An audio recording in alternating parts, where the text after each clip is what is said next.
Kalani Werner. I'm a sergeant at AFSCME. For 14 years I've worked for the department. From day one I've been a member.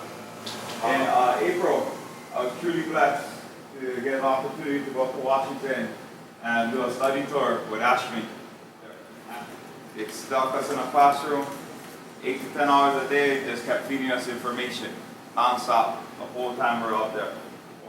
And one of the things they teach us is how to watch signs and signals of how these big companies out there are purposely out there to try to get our jobs from unions. They want to weaken the union. The reason why they want to do this is because if they can make our salary, our money we make, hourly, down, the guy at the top will make more on a profit. And they have no problem throwing money around to do this. How many of you guys ever heard of the Koch brothers station? Well, the Koch brothers, if you guys see this little piece of paper and you guys pack it, you guys got this for a morning. It's a little maze that they follow around with arrows. I really enjoy that they color coordinated, because if it's not, it's really hard. Oh, I'm sorry, I can get the black and white one. I trade you guys with my color one anytime, trust me. But this is the two brothers doing. $407 million that they moved around in 2012 through nonprofits that they set up, that they put their own employees in charge so that they could move money around to politicians to make sure they get the elections won in the areas they need to weaken the unions. Scott Walker, Wisconsin. I know a few of you guys probably heard his name. It was in the news recently. Governor did a 360 on the unions, shut down the government union, took away all their powers, negotiating and everything. Now, if EGA had that kind of power, I'm pretty sure we all can agree you're not going to give us the raises that we deserve. You're not going to give us the uniform allowances that we earn. If it was up to them, we'd all be making minimum wage. Because that's what Wisconsin now faces. It was up there, I met one brother in Washington with one brother.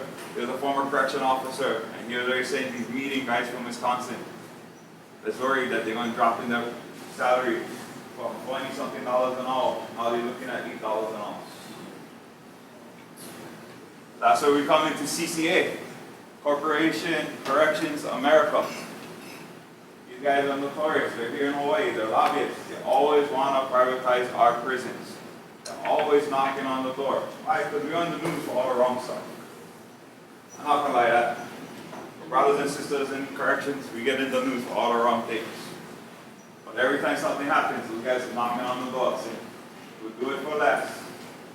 You don't need to worry, just give it to us. Because they like to privatize the prisons in a heartbeat. Now here's the problem with that. CCA is based in Tennessee.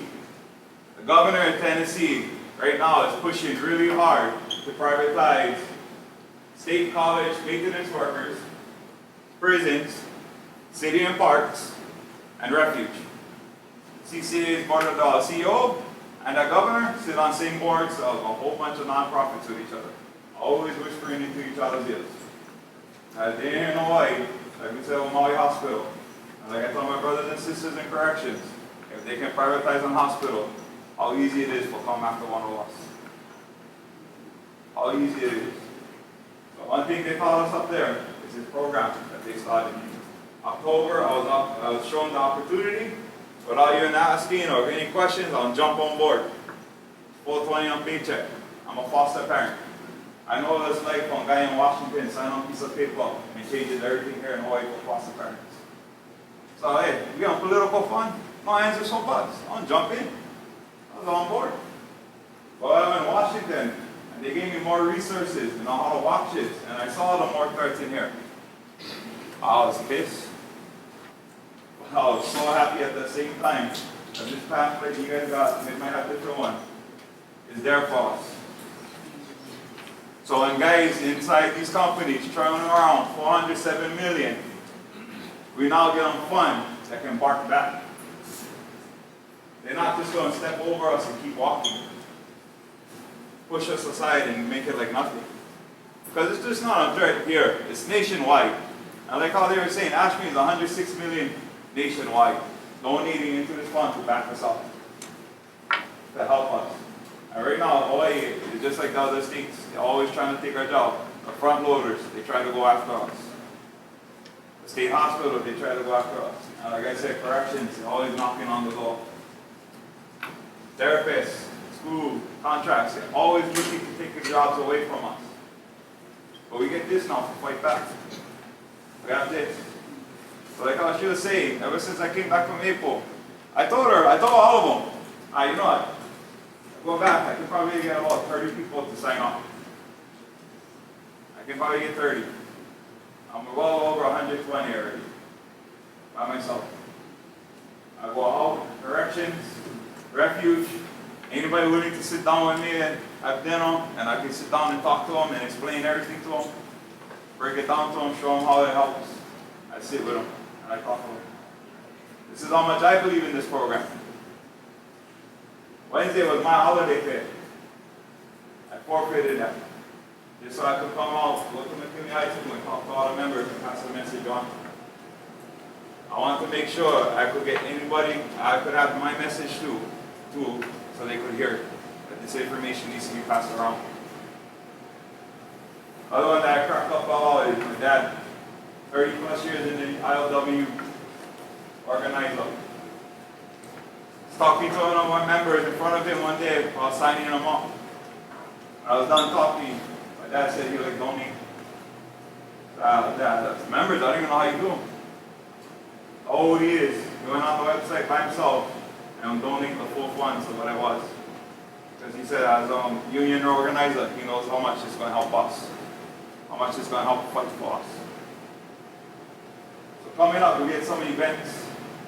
I'm going to ask everybody a few things.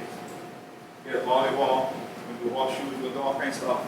But if we all stand together as a family and we fight back against these guys, they can't do it. So every time you guys see any event coming up where we can all come out and meet each other, come out, join us. We stand as one, we cannot fight back. Malama Bono will come out, this is two. Us and the fellow delegates, your chief steward sat down and we went over. The guys had cojones to come out, the politicians to face us. We questioned them. We drilled them about Maui, we drilled them about stuff. A lot of them got no endorsements from us because they're trying to screw it up. If you see you get an endorsement from us, that means they're actually doing good for us. Start voting the way we voting. It's going to make a difference. And lastly, as Flo comes up here and Dayton comes up here, take a look at your checkbooks. Sign them. Need the investment to be a part of this program. It's not going to only affect the young ones, it's only been a few years, it's going to affect even the guys at 30 plus years. Because I know everybody knows what a RIF is. When a RIF ever happens and we start shifting around and guys from corrections got to go other departments, that's when it starts affecting everybody. Best way to stop it is this program right up. But again, thank you guys for your short time you guys gave me. If you have any questions, I'm going to be in the back. You guys like my phone number, I'm more than willing. I'm only in the seat and position I'm at because I know I got all you guys votes. Especially when it comes time for re-election, right? Okay? Thank you, brothers and sisters.